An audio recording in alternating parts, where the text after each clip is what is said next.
गौरा, तुम रो क्यों रही हो? गौरा धीरे धीरे उसके पास आती है और अपना सिर उसके कंधे पर रख देती है। क्या तुम्हें किसी की याद आ रही है? बच्ची, कावेरी की याद मुझे आज भी आती है। पता नहीं वो कहाँ होगी, किस हालत में होगी। बहुत साल पहले चंद्रपुर नाम के एक छोटे से गांव में कावेरी नाम की एक शांत और सरल स्वभाव की लड़की रहती थी। उसके पति की मृत्यु कई साल पहले ही हो चुकी थी। उस हादसे के बाद उसकी दुनिया पूरी तरह बदल गई थी। अब उसके जीवन में अगर कोई सबसे करीब था तो वो थी उसकी प्यारी गाय गौरा। वो गाय सिर्फ एक जानवर नहीं बल्कि उसके परिवार जैसी थी। गौरा उससे ऐसे जुड़ी हुई थी जैसे माँ अपने बच्चे से जुड़ी होती है। एक दिन की बात है, सुबह का समय था। गांव में हल्की धूप फैल चुकी थी। कावेरी अपनी झोपड़ी के बाहर कुछ काम कर रही थी। तभी गौरा जोर जोर से आवाज देने लगी।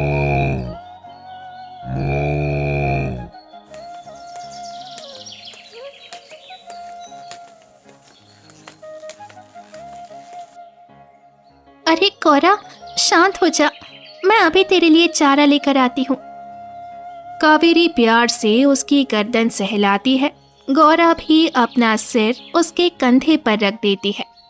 थोड़ी देर बाद कावेरी मिट्टी का घड़ा लेकर गांव के पास वाले तालाब की तरफ पानी भरने निकल पड़ती है। उसी समय गांव के जमींदार का बेटा विक्रांत अपने आदमियों के साथ वहां शिकार खेलने आया हुआ था। विक्रांत पूरे इलाके में अपने रौब और ऐशो आराम के लिए जाना जाता था। जैसे ही उसकी नज़र कावेरी पर पड़ती है, वो कुछ पल उसे देखता ही रह जाता है। अरे सुनो, जरा ठहरो। कावेरी रुक जाती है, लेकिन उसकी नजरें नीचे झुकी रहती हैं।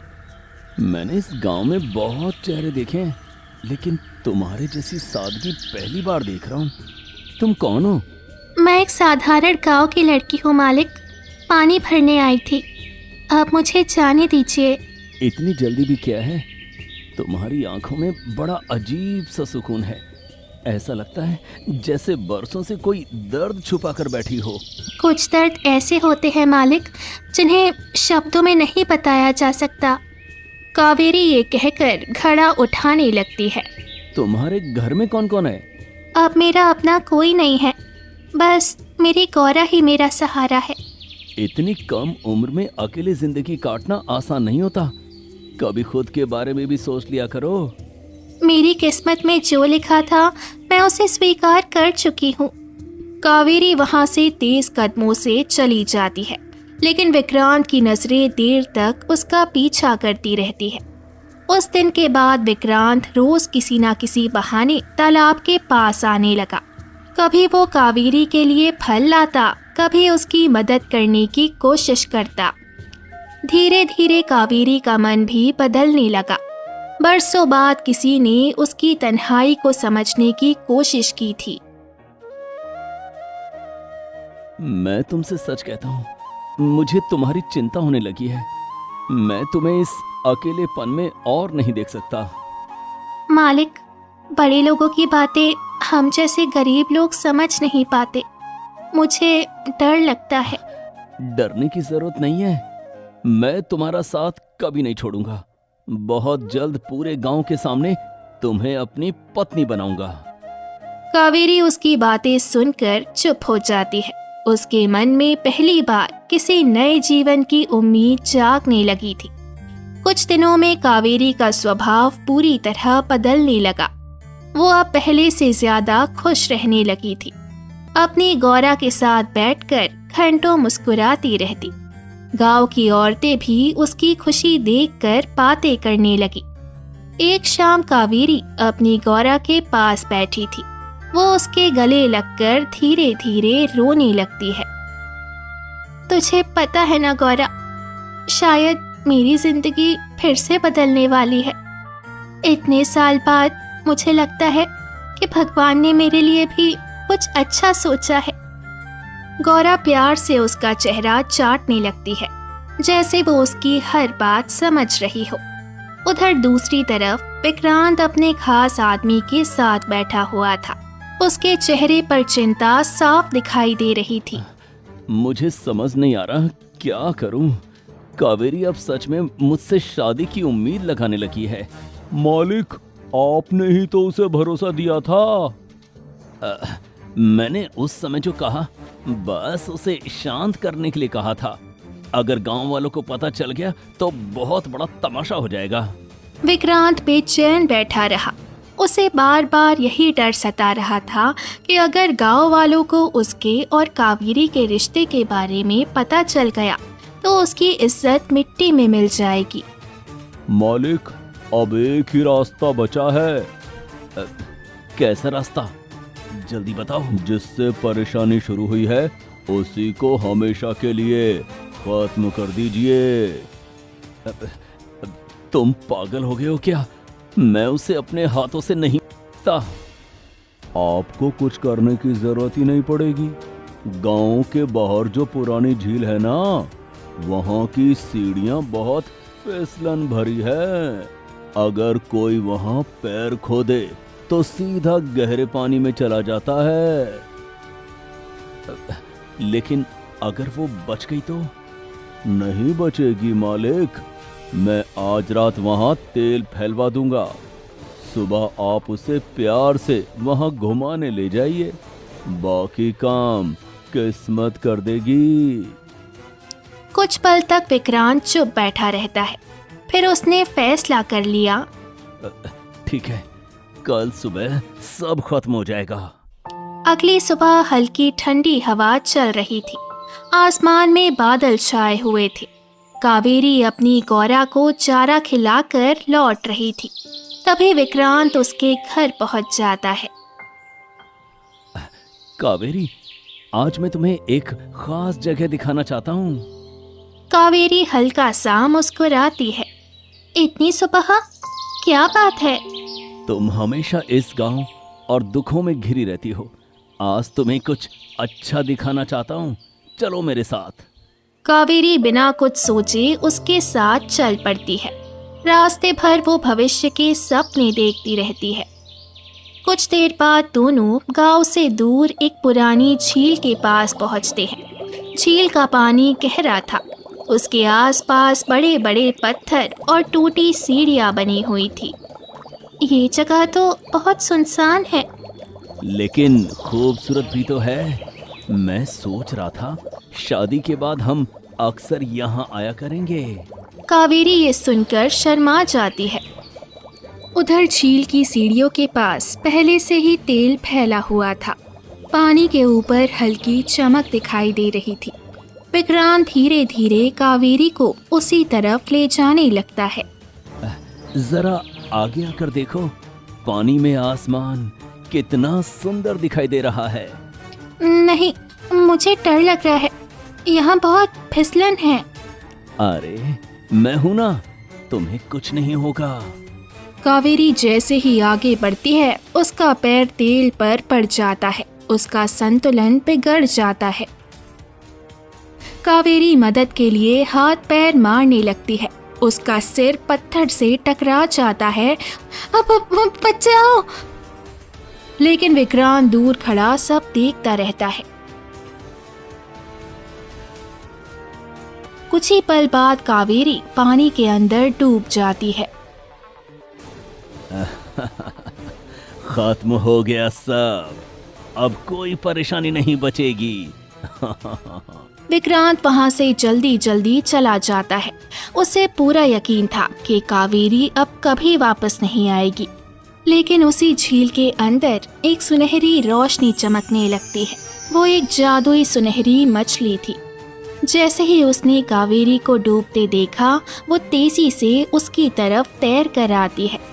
वो वही मछली थी जिसे कुछ समय पहले कावेरी ने मछुआरों के जाल से छुड़ाकर वापस पानी में छोड़ा था। सुनहरी मछली अपनी जादुई शक्ति से पानी के अंदर तेज रोशनी फैलाती है। अचानक कावेरी का शरीर पानी के ऊपर आने लगता है।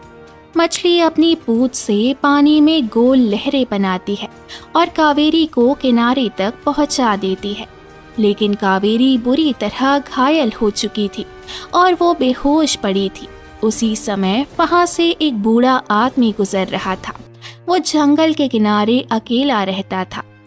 अरे राम, ये कौन पड़ा है यहाँ? वो जल्दी से पास आता है और कावेरी को देखकर घबरा जाता है। हे भगवान, इसकी तो सांसें बहुत धीमी चल रही है। वो तुरंत कावेरी को सहारा देकर अपनी छोटी सी झोपड़ी में ले जाता है। झोपड़ी के अंदर वो उसके घाव साफ करता है, जड़ी बूटियां पीसकर उसके माथे पर लगाता है। कुछ देर बाद कावेरी हल्का सा होश में आती है। मैं कहाँ हूँ? डर मत बेटी, तू अब सुरक्षित है। मैंने तुझे झील के किनारे घायल हालत में पाया था। कावेरी को सारी बातें याद आने लगती है। उसकी आंखों से आंसू बहने लगते हैं। जिस इंसान पर मैंने सबसे ज्यादा भरोसा किया, उसी ने मुझे मारने की कोशिश की। बेटी, कभी कभी इंसान का असली चेहरा पहचानने में समय लग जाता है, लेकिन भगवान सब देख रहा है। कावेरी फिर से बेहोश हो जाती है। कुछ दिन बीत चुके थे। कावेरी अभी भी उस बूढ़े आदमी की झोपड़ी में बेहोश पड़ी थी। उसके सिर की चोट बहुत गहरी थी। बूढ़ा आदमी दिन रात उसकी सेवा कर रहा था। हे भगवान, इस बेचारी ने आखिर किसका क्या बिगाड़ा था?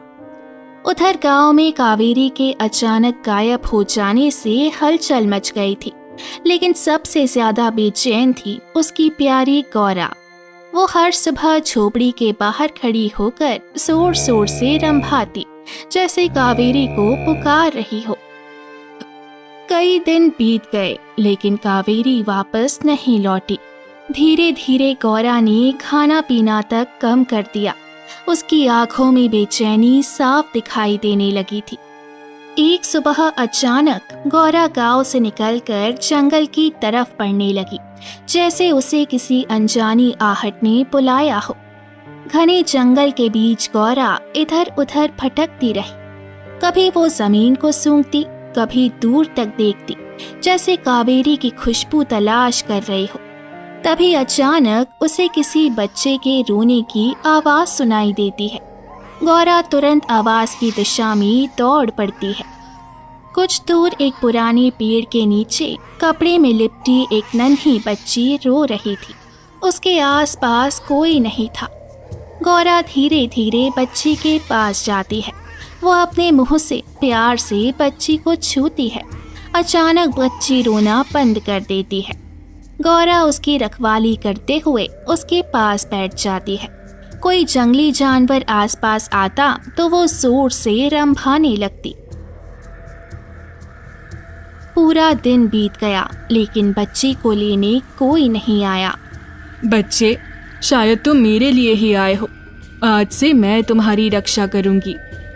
समय धीरे धीरे बीतने लगा। उधर जमींदार का बेटा विक्रांत महल जैसी हवेली में रह तो रहा था, लेकिन उसके चेहरे की चमक गायब हो चुकी थी।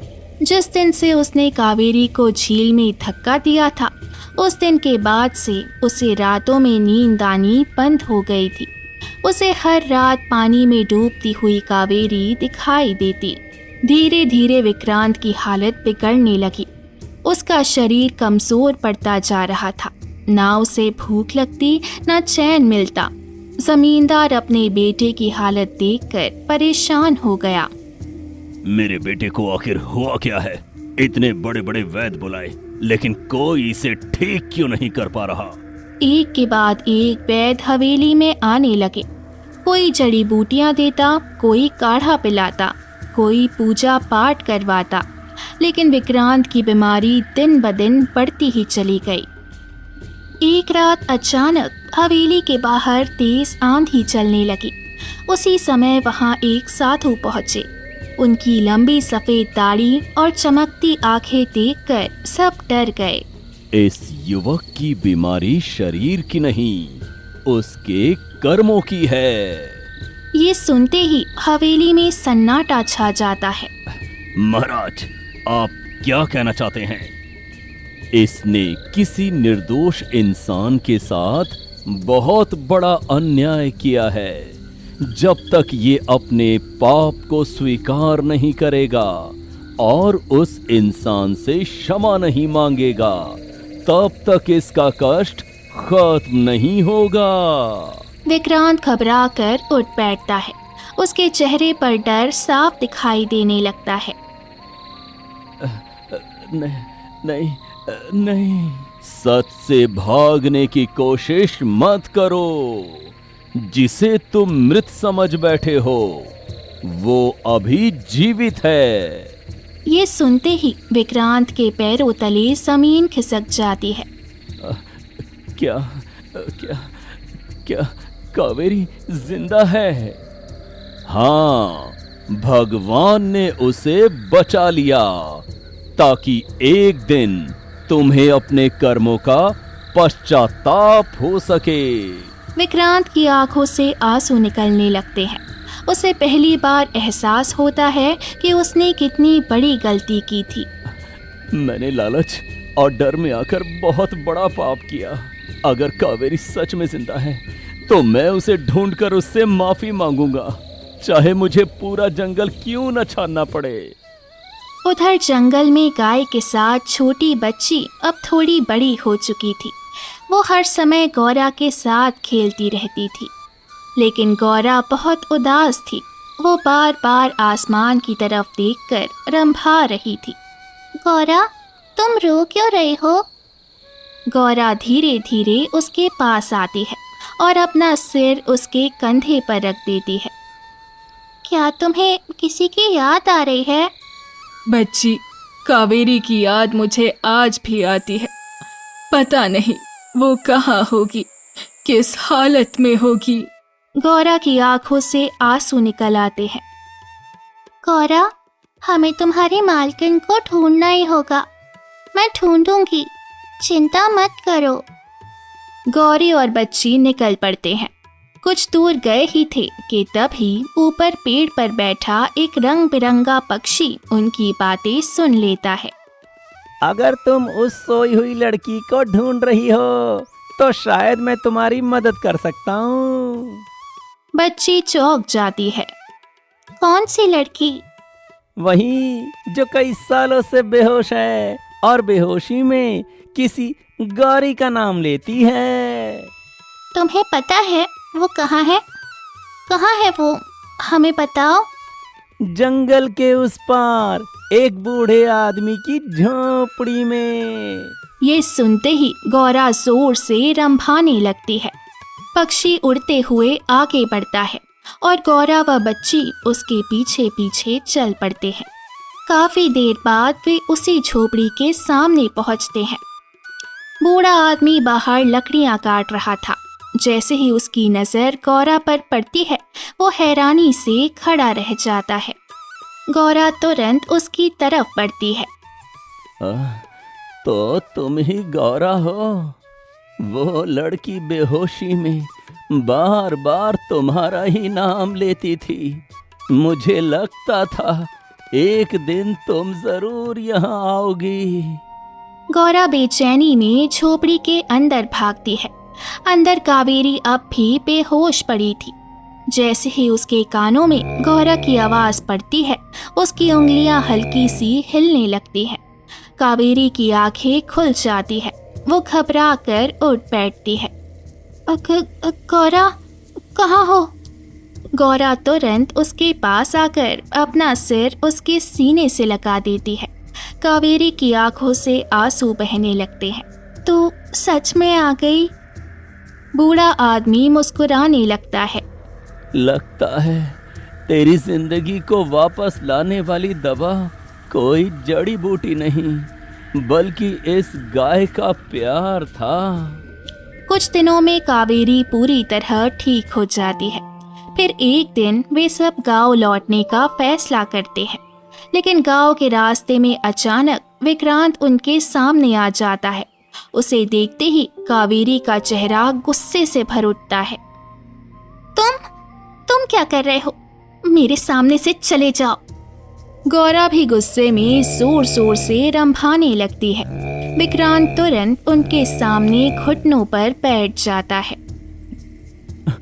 मुझे माफ कर दो कावेरी, मैंने लालच और डर में आकर बहुत बड़ा पाप किया। जिस दिन मैंने तुम्हें मारने की कोशिश की, उसी दिन से मेरी जिंदगी नर्क बन गई। तुम्हें क्या लगा था मुझे खत्म करके तुम खुशी से जी लोगे? नहीं, मैं हर दिन अपने पाप की आग में जलता रहा हूँ। उसी समय वहाँ वही साधु प्रकट होते हैं। गलती करने वाला बड़ा नहीं होता, अपनी गलती स्वीकार करने वाला बड़ा होता है। साधु अपनी झोली से एक सुनहरा फूल निकालते हैं। अगर तुम सच्चे दिल से इसे क्षमा कर दो और ये फूल इसके सिर से छुआ दो तो इसके सारे कष्ट खत्म हो जाएंगे। कावेरी कुछ पल चुप रहती है, फिर वो फूल लेकर विक्रांत के सिर से छुआ देती है। अचानक उस फूल से सुनहरी रोशनी निकलने लगती है। विक्रांत की हालत धीरे धीरे ठीक होने लगती है। विक्रांत की आंखों से आंसू बहने लगते हैं। मैं वादा करता हूँ, अब कभी किसी के साथ अन्याय नहीं करूंगा। कुछ समय बाद पूरे गांव के सामने विक्रांत कावेरी से विवाह का प्रस्ताव रखता है। क्या तुम मुझे एक मौका दोगी ताकि मैं अपनी बाकी जिंदगी तुम्हें खुश रखने में बिताऊं? कावेरी मुस्कुराकर गौरा की तरफ देखती है, जैसे गौरा भी इस रिश्ते के लिए अपनी मंजूरी दे रही हो। अगर इंसान सच में बदल जाए तो उसे दूसरा मौका मिलना चाहिए। कुछ दिनों बाद पूरे गांव में खुशियां मनाई जाती हैं। ढोल नगाड़ों के बीच कावेरी और विक्रांत की शादी हो जाती है। गौरी और वो बच्चे भी हमेशा उसके साथ रहते हैं।